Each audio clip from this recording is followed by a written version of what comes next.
पुढची बातमी आहे मुंबईतूनच। मुंबईकरांच्या विश्वासाला तडा जाऊ देणार नाही। काही लोकांकडून जाणीवपूर्वक बातम्या पेरल्या जात आहेत।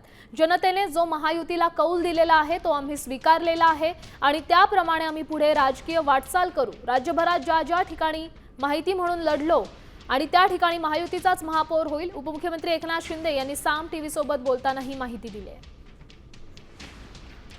या संदर्भात अधिकची माहिती देत आहेत आपले प्रतिनिधी सूरज मसूरकर। सूरज, नेमकं शिंदेंना काय म्हणायचं आहे? मुंबईकरांच्या विश्वासाला तडा जाऊ देणार नाही, महापौर पदाबद्दल काय ठरतंय?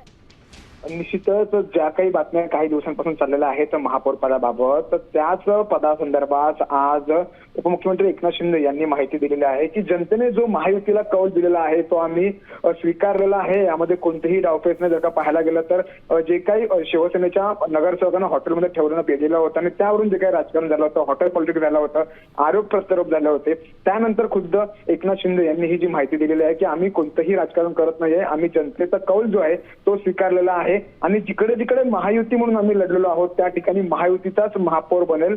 जनतेने दिलेल्या कौल प्रमाणेच आम्ही पुढील राजकीय वाटचाल करू असं शिंदेने सांगितलेलं आहे। काही लोकांकडून जाणीवपूर्वक काही बातम्या पेरल्या जात आहेत, मात्र जे काही जनतेने ठरवलं आहे तेच होणार आहे। ज्या महापालिकेमध्ये आम्ही महायुती म्हणून लढलेलो आहोत, येत्या काळात महापौर कोण होईल यावर शिक्कामोर्तब होईलच। धन्यवाद तुम्ही दिलेल्या या सविस्तर अपडेटसाठी। तर एकनाथ शिंदेंनी साम टीव्ही सोबत बोलताना ही माहिती दिली आहे। मुंबईकरांच्या विश्वासाला तडा जाऊ देणार नाही असं एकनाथ शिंदेंनी स्पष्ट केलं आहे।